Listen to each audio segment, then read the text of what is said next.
kalau kita dilahirkan miskin kita nggak salah gitu kan. Tapi kalau kita meninggal karena miskin kita yang kita yang salah. Iya. Jadi berinvestasilah dengan uang dingin gitu kan. Uang dingin itu apa sih? Uang yang kita tahu nganggur, tidak digunakan untuk keperluan kita pribadi lah, terutama yang pokok. Aku bakalan ngasih clue nih, ngasih kunci untuk mendapatkan ketenangan dalam berinvestasi. Halo semuanya, selamat datang di Pondasi, podcast seputar investasi yang diselenggarakan oleh Kelompok Studi Pasar Modal atau KSPM USU.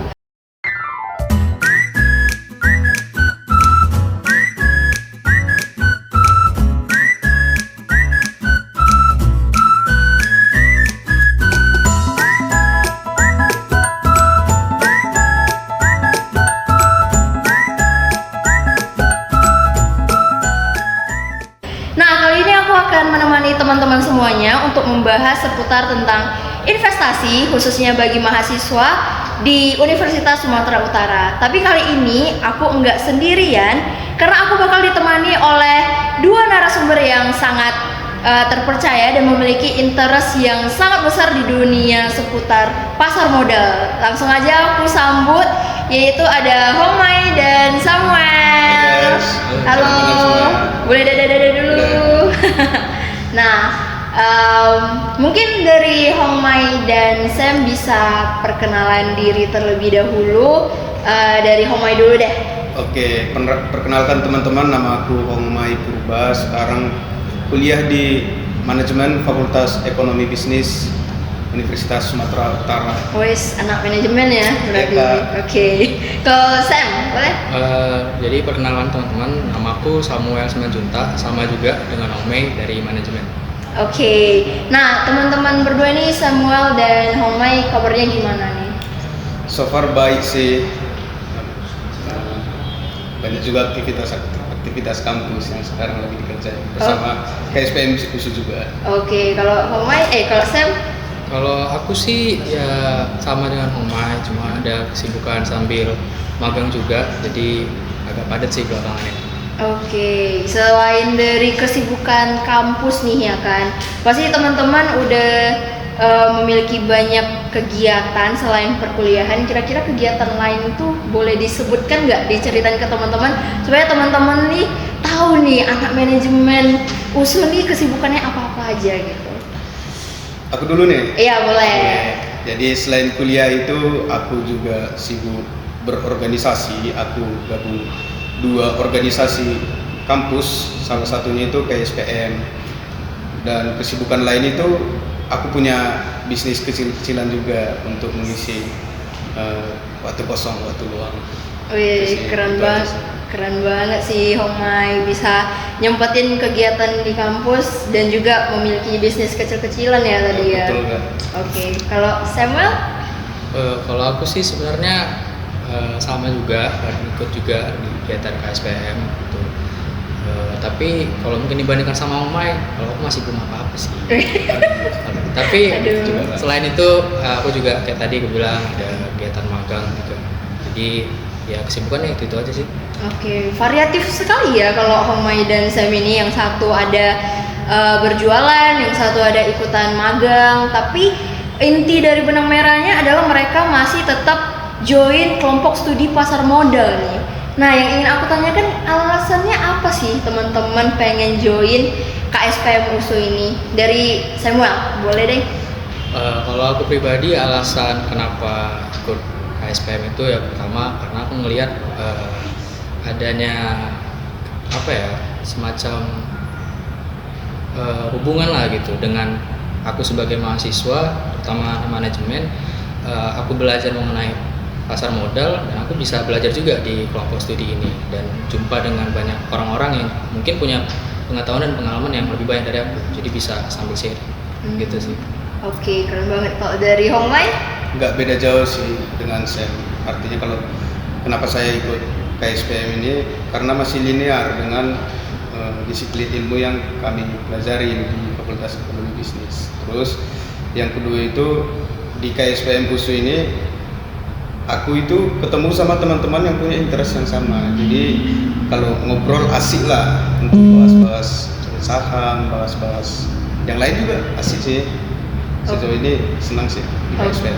Oke, berarti teman-teman di sini nih punya interest yang sama sesuai dengan jurusannya gitu ya. Mau pengen memperdalam keahliannya, skillsnya dalam dunia pasar modal, bahkan pengen langsung praktik kan dalam dunia pasar modal ini dengan join KSPM.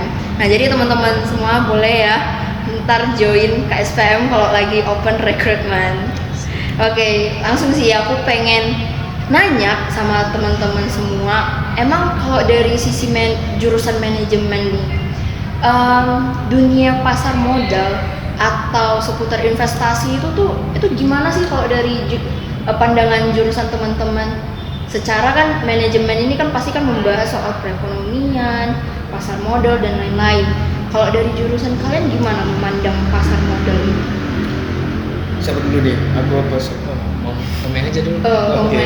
Boleh. Jadi kalau dari sejauh ini yang aku belajar di manajemen keterkaitan dengan pasar modal, menurutku uang itu adalah darah sebuah perekonomian. Jadi kalau mau ekonominya lancar, hidup masyarakatnya baik, lancar, tidak ada masalah, bukan tidak ada masalah, minim masalah, itu perputaran uang harus tinggi. Mana kalau perputaran uang harus tinggi itu ada modal, dan dari mana modal itu dicapai? Salah satunya itu dari pasar modal. Jadi itulah kenapa alasanku pribadi harus mempelajari pasar modal, supaya mengerti perekonomian itu gimana sih gitu. Oke, dalam banget deh ini ya. Kalau dari Sam nih, secara anak manajemen, Ya, mungkin kalau aku simpelnya aja lah ya. Kalau itu kan tadi secara makro gitu kan. Sebagai anak manajemen itu kan namanya manajemen, belajar memanage gitu ya, mengelola. Nah, kita juga memposisikan diri kan sebagai mahasiswa gitu. Nah, kami di manajemen itu kan belajar disiplin gimana sih mengelola sesuatu. Pertama ya sekecil mengelola uang gitu kan.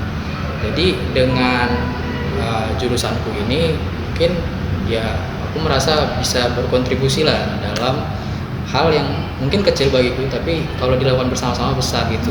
Jadi kita bisa belajar, bisa praktek, dan sebenarnya bisa bermanfaat juga gitu kan dengan berinvestasi di pasar modal. Itu sih. keren banget sih kalau dari sisi manajemen. Kalau aku nih ya, kalau aku nge-share nih dari sisi psikologisnya nih, berarti kan kita membahas tentang kejiwaan gitu kan. Terkadang kami dari jurusan psikologi juga meneliti nih gimana sih kepribadian ataupun gimana perilaku para investor saat mereka itu melakukan sebuah praktik investasi gitu. Biasanya mereka itu kalau dari pengalaman penelitian itu ada hasil-hasil yang menunjukkan terkadang itu investor suka menggebu-gebu gitu ya. Dan juga sih ada hasil penelitian juga yang mengatakan kalau seorang investor itu biasanya sering menahan sahamnya ketika lagi nyangkut gitu, gak berani gitu untuk melakukan aksi. Dia muncul banyak sih berbagai pandangan dari sisi psikologis maupun dari manajemen juga ya, banyak pandangannya. Tapi yang aku pengen tanyakan sih, dari Sam ataupun Pama ini ada melakukan investasi enggak? Dari Samuel. Oke. Kalau aku jelas lah ya, tadi aku bilang kita nggak sekedar belajar aja tapi langsung praktek juga kan. Jadi aku memang udah pernah lah mencoba punya pengalaman untuk berinvestasi dari kecil-kecilan sih, dari berbagai produk, biar itu reksadana, itu usaha, itu aplikasi, semua dibeli gitu ya. Walaupun mungkin ya ada satu dua hal yang bikin investasi itu nggak selalu sukses lah, nggak selalu untung gitu. Tapi itu adalah bentuk pembelajaran sih bagiku. Jadi kalau pribadi punya pengalaman, dan pengalaman itu nggak selalu yang baik semua. Ada yang ya tidak terlalu baik, tapi itu semua bisa jadi pengalaman bagi kita. Itu sih. Oke, tapi aku boleh nanya dikit gak Sam? Apa yang membuat Sam itu pengen berinvestasi? Awal mulanya deh, boleh? Cerita mula-mula ya. Iya. Coba berinvestasi. Kalau aku pribadi itu sebenarnya pas COVID ya, dan kayaknya semua orang-orang mulai investasi banyak di COVID ya. Iya ya. Itu dari pertumbuhannya. Itu karena bosan sih sebenarnya awal. bosan di rumah nggak tahu mau ngapain, ya cara-cara mengisi kekosongan itu dengan coba berinvestasi, karena ada uang yang disisihkan, ya coba aja dulu. Tahu turun harga sampai, tapi nggak apa-apa, Wih, tetap coba lagi. tetap coba lagi ya kuncinya ya. Selalu mencoba dan tidak berhenti ya. Dan nggak pernah takut akan kesalahan. Oke, kalau dari Homa ini pernah nggak melakukan praktik investasi, dan kalau pernah tuh bisa diceritain nggak asal mulanya tuh gimana tuh? Oke, pernah nggak pernahnya pernah sih, bahkan sampai sekarang. Jadi sekarang masih aktif di saham, tapi ada juga di obligasi untuk nyimpan uang nganggur. Istilahnya untuk kan kita kan sebelum melakukan pembelian saham itu kan harus analisa dulu, dan analisa itu nggak sehari 2 hari, bisa memakan waktu minggu-minggu bahkan bulan-bulan. Jadi daripada uangnya dianggurin gitu nggak dia papain di obligasi, itu sih saham dan obligasi. Kalau untuk awal mengenal investasi itu aku pribadi itu kenalnya di 2019 pertengahan. Ceritanya waktu aku nonton berita TV One, itu kan kalau teman-teman pernah nonton berita bisnis itu di bawahnya itu kan ada tiker-tiker saham itu, ya kan? Jadi aku penasaran apa sih gitu. Jadi ada lambang-lambang tiker, simbol-simbol tiker saham gitu seperti ADHI, searching, lagi gabut, ADHI, kode saham, apa sih saham gitu. Jadi kenalnya di pertengahan 2019, buka rekening itu di akhir 2019. Tapi langsung dapat pengalaman pahit di COVID-19. Kayaknya kebanyakan investor ataupun bahkan teman-teman ini punya kenangan yang cukup dalam ya pada tahun 2019, apalagi fase COVID-19. Keren sih, tapi teman-teman masih bisa bangkit kan? Terus cobalah. Bahkan jadi ketagihan. Bahkan menjadi ketagihan meskipun tahun 2019 itu mengalami down yang cukup parah ya, bisa dibilang ya. Tapi aku pengen tahu sih teman-teman nih, kalau ingin memilih platform berinvestasi itu caranya gimana? Karena kan kita tuh sering menemukan ada platform investasi yang bodong gitu kan. Nah, kok dari teman-teman sendiri nih, dari Hongmai, mungkin bisa ceritain gimana cara Hongmai itu memilih platform investasi yang baik gitu. Kalau aku pribadi cara milihnya itu pertama itu aku tanya orang yang udah berpengalaman, terus kalau dia ngasih rekomendasi misalnya aplikasi ini, tapi aku nggak langsung apply di situ. Aku cari dulu di website IDX, di daftar anggota bursa. Di situ bakalan di website IDX itu bakalan dikenalin nih sama perusahaan-perusahaan sekuritas yang legal yang menjadi anggota bursa. Itu sih. Terus untuk pertimbangan memilihnya itu dari visual belinya, terus dari kemudahan call centernya, terus dari user interface dan user experience-nya, aplikasinya. Itu aja sih so far. Oke, kalau dari Samuel? Kalau dibilang berarti sama aja sih kayaknya. Pasti yang paling utama itu legalitas. Kalau kita mau berinvestasi, kita harus tahu broker kita itu apakah memang sudah terdaftar dan memiliki izin. Karena kalau misalnya ada orang-orang yang menyatakan berinvestasi di sini, tahu-tahu tidak jelas gitu kan izinnya, ya nanti kita nggak tahu ke depannya bagaimana nasib keuangan kita gitu. Nah, kalau untuk dari segi pemilihan secara spesifik apa sih yang mau dipilih, mau sekuritas ini itu, kalau aku pribadi yang paling suka ya itu interface, karena kita kan, kalau aku karena masih muda jadi kalau nengok yang terlalu banyak angka juga ribet gitu kan, terlalu ya ruwet gitu bentukan tampilan aplikasinya. Jadi aku pilih aplikasi yang memang memudahkan aku untuk mendapatkan informasi tentang produk investasi yang mau beli. Oke. Jadi kalau bisa aku dapat sih ya dari teman-teman nih, kalau memilih platform investasi itu harus dipastikan kelegalitasnya itu ya. Yang dimana teman-teman itu boleh cek di IDX. Di situ kita bisa melihat ya apakah platform investasi itu dijamin gitu. Yang pastinya kalau teman-teman pengen berinvestasi itu jangan takut, karena yang pastinya harus memiliki keberanian dari teman-teman untuk memulai berinvestasi, tapi yang pastinya harus pastikan kelegalitasnya. Jangan sampai teman-teman itu malah terjun ya ke investasi yang bodong ya. Kalau dari pandangan teman-teman, investasi bodong itu gimana tuh? Apakah bagaimana coba dari Homai? Investasi bodong, platform investasi bodong.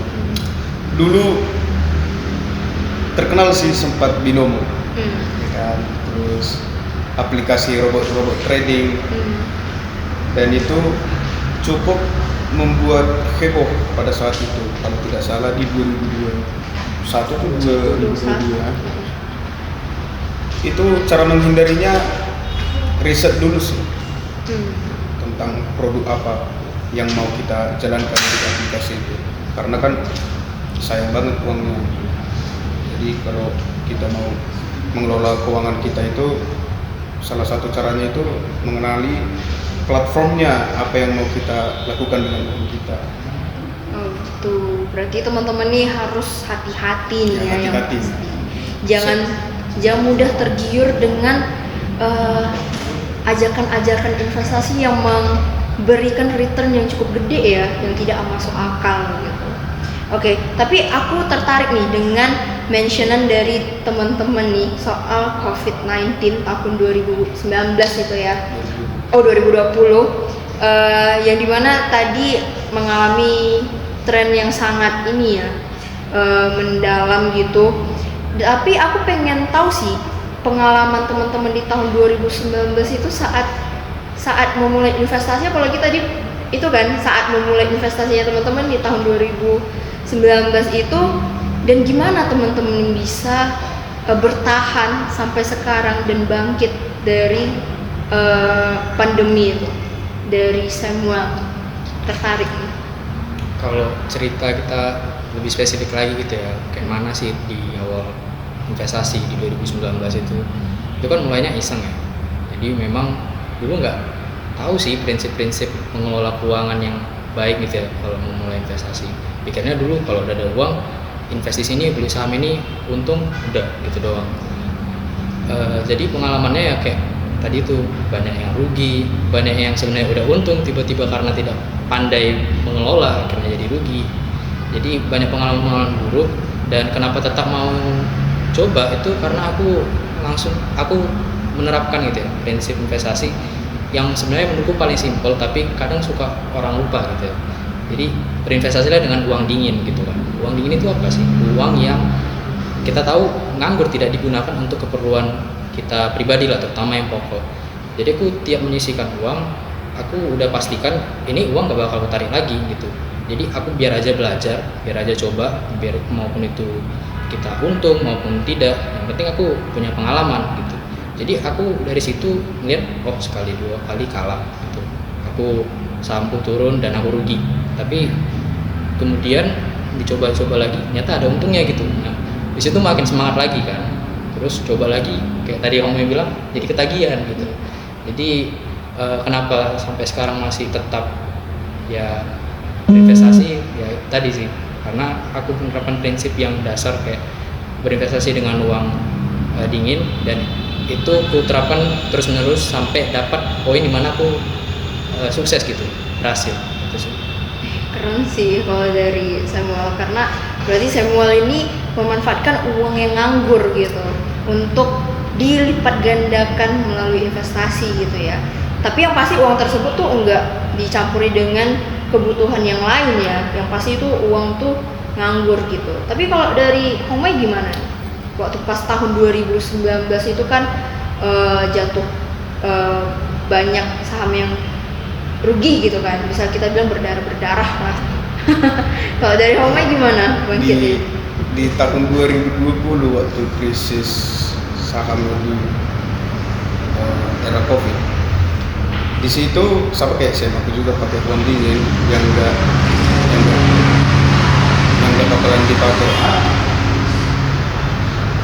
bakalan dipakai dalam waktu dekat, tapi masih kecil, nominalnya masih kecil.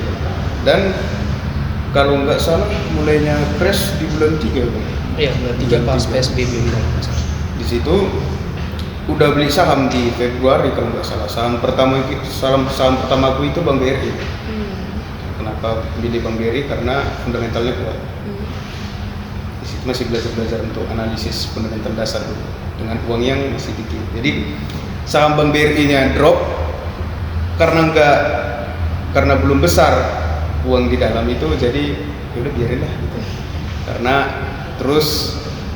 Karena sibuk juga kan, kita kan sekolah online dulu, belajar online, jadi karena sibuk kerjaan, sibuk main-main, jadi lupa.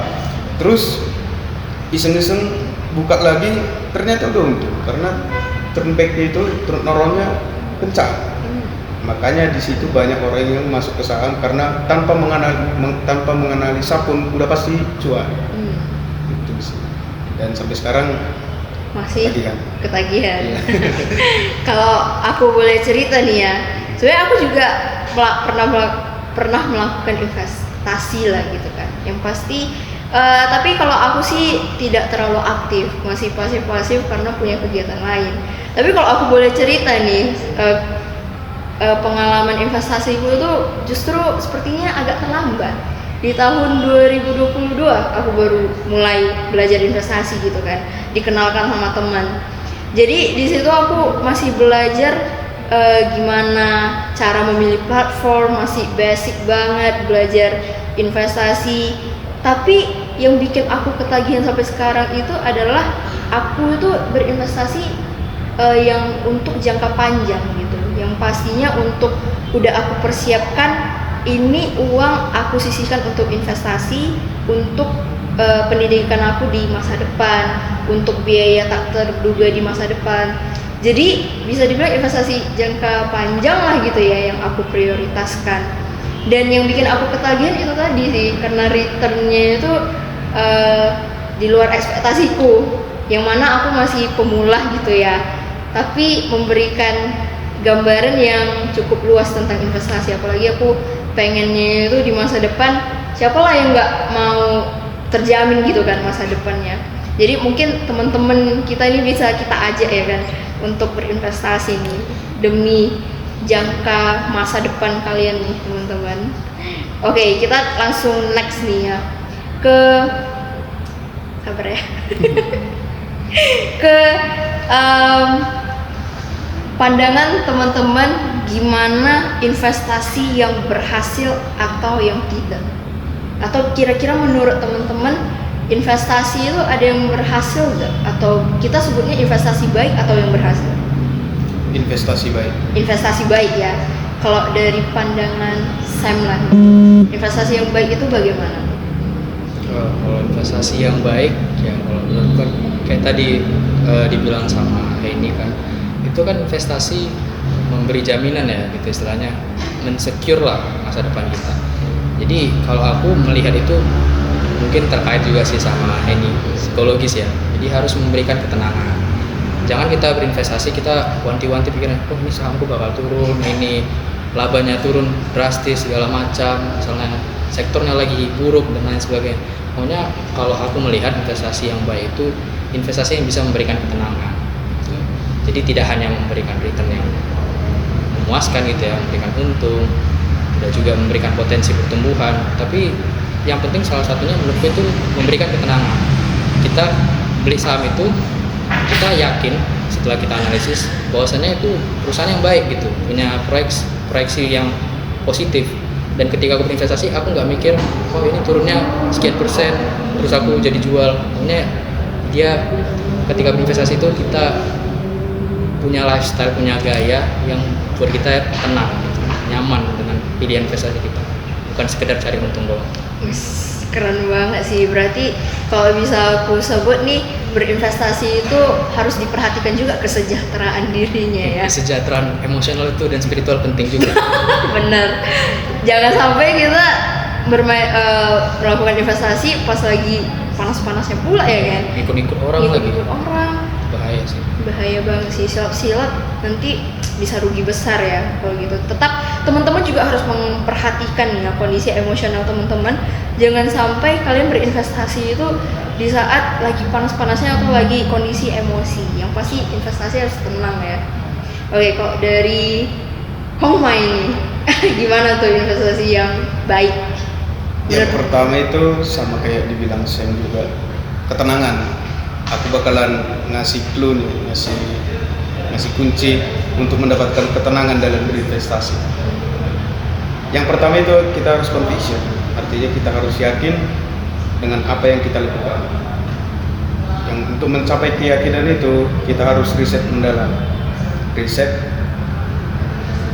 mengenai emiten apa yang kita investasikan. Terus yang kedua itu untuk nyaman dalam berinvestasi, pakai uang dingin. Jadi atau uang yang nggak bakalan dipakai dalam jangka pendek. Kita pakai uangnya entah 5 tahun lagi untuk membuka usaha atau untuk lanjut S2 atau untuk menikah misalnya.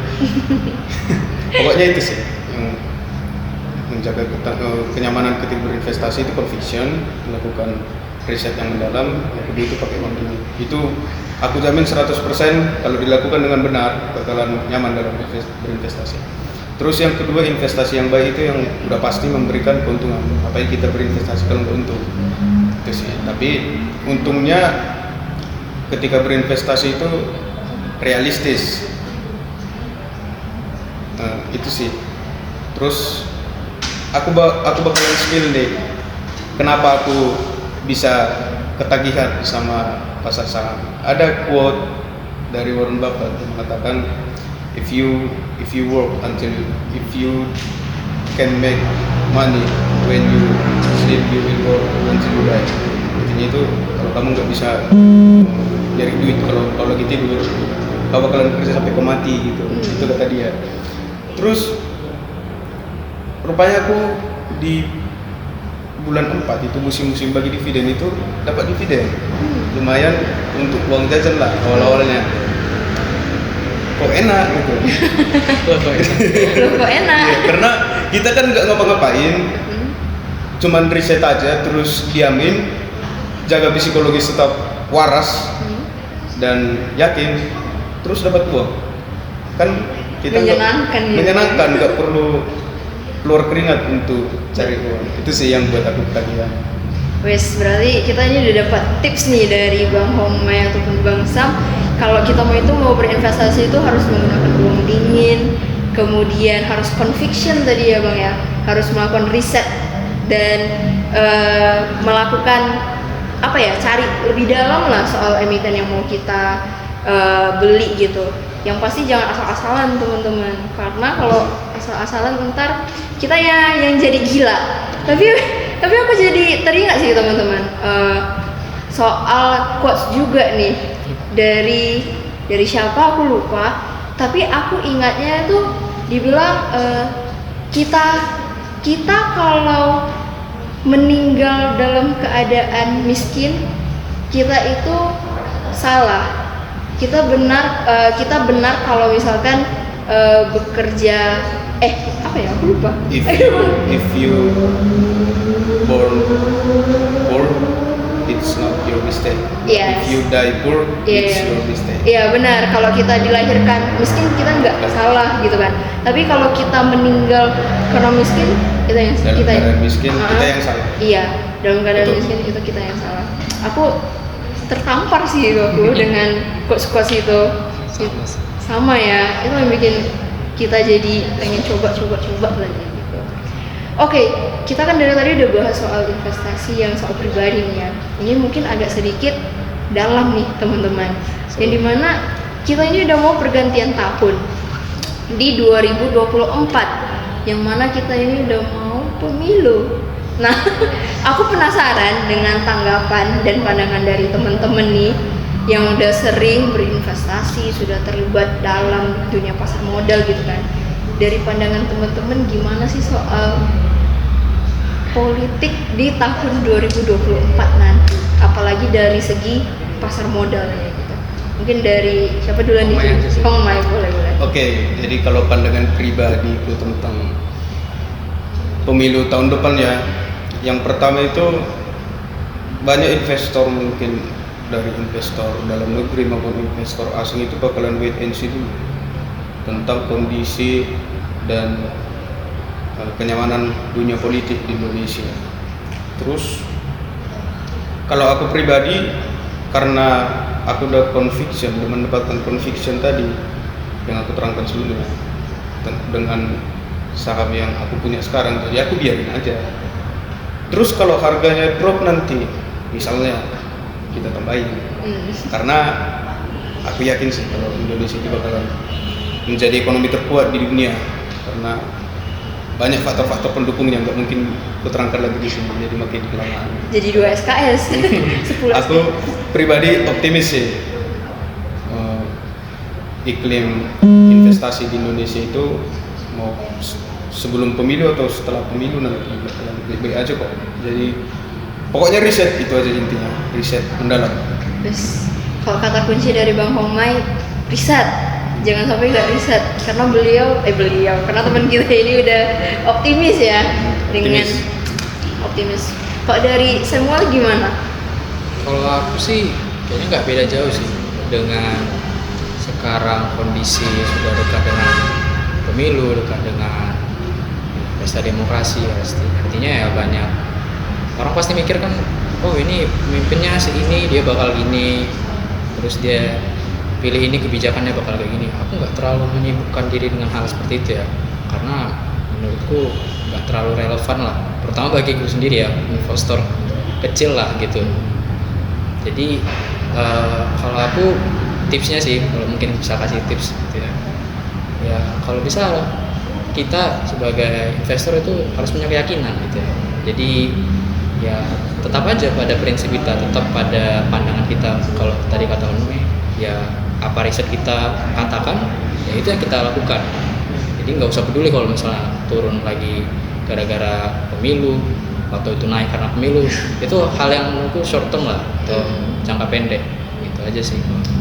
Berarti harus tetap yakin ya dan teguh tentang dengan pilihan teman-teman sesuai dengan riset yang dilakukan pribadi gitu ya. Jangan sampai terombang-ambing pula ya kan. Oke, tapi keren sih dari teman-teman dari tadi udah menceritakan ini pasang surutnya dari tahun 2020 sampai sekarang masih berinvestasi. Apalagi teman-teman kan mahasiswa semester akhir gitu ya, yang harusnya ini mempersiapkan diri di praktik pekerjaan nyata gitu, tapi malah terjun dalam dunia pasar modal. Keren sih, mungkin kita bisa tepuk tangan ya kan untuk diri sendiri. Dan last nih teman-teman, pertanyaan terakhir yang dimana pasti viewers kita ini ada mahasiswa dari semester 1 sampai semester 6 ya, atau semester 8 gitu, apalagi viewers kita ini ada anak-anak ataupun remaja gitu ya, karena kita umum nih. Tips dari teman-teman untuk bagi pemula untuk memulai investasi. Kalau dari Sam, boleh dong kasih tips sekali lagi untuk adik-adik kita. Mungkin ini dibilang tips bisa sih, tapi lebih ke arah pandangan pribadi sih. Jadi kalau kata orang bilang itu ya, investasi yang paling penting itu ya investasi leher ke atas. Jadi ya sebenarnya mau memulai investasi dengan membeli saham itu, kalau tidak diawali dengan investasi dari leher ke atas, tidak mengisi diri kita dengan pengetahuan, ya buat apa gitu. Jadi kalau memulai kita harus tahu dulu gitu, baru memulai gitu. Jadi untuk pemula kita belajar aja dulu dari yang basic-basic aja, kayak misalnya ini belajar tentang broker gitu, apa sih ini artinya apa dan sebagainya gitu kan. Itu juga nggak apa-apa, itu bagus gitu. Tapi kalau kita konsisten belajar, pengetahuan kita kan makin bertambah gitu. Dan dengan pengetahuan bertambah, kita punya tadi conviction, mau coba gitu, beli. Dan kalau misalnya gagal, itu nggak masalah, itu tetap kita coba karena kita tadi pakai uang dingin gitu ya. Jadi terus saya coba sampai nanti dapat titik keberhasilan yang ini ya kayak gini caranya, baru kita pasti jadi kayak kita juga lah ya. Ketagihan gitu sih. Keren nih kalau tips dari Bang Sam. Kalau dari Bang Homai gimana tips untuk viewers kita? Aku bakalan ngasih tahu apa yang udah aku lakukan.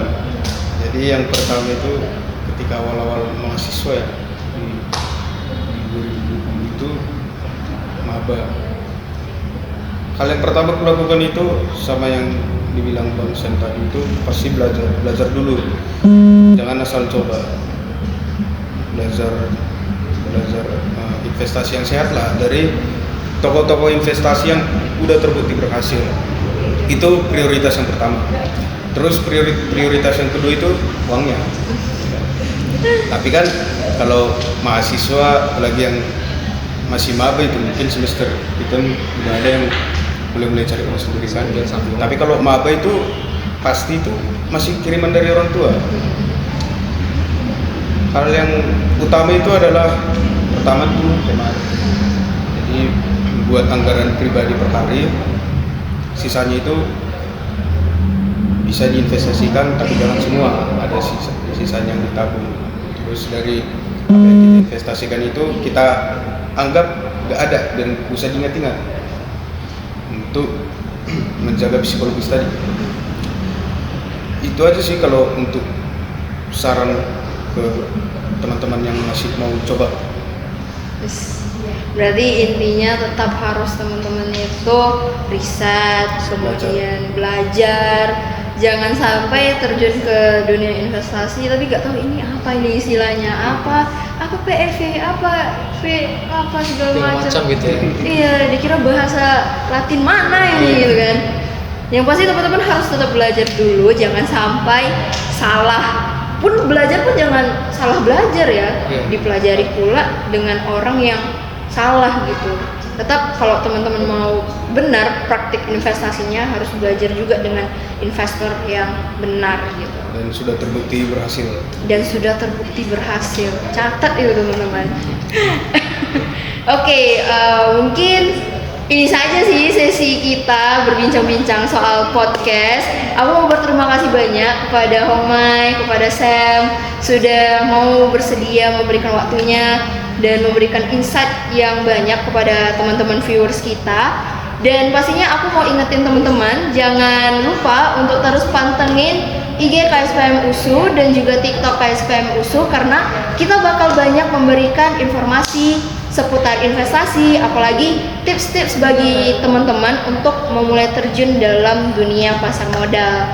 Jadi sekali lagi sampai jumpa dan jangan lupa untuk like dan share video ini, terlebih lagi jangan lupa komen di IG kita ya, di IG KSPM, dan pastinya sampai jumpa di Pondasi next chapter yang akan menghadirkan narasumber-narasumber yang lebih terpercaya. Jadi lebih kece. Jadi mungkin kita boleh bye-bye dulu ke teman-teman. Bye. Sampai jumpa di next Pondasi.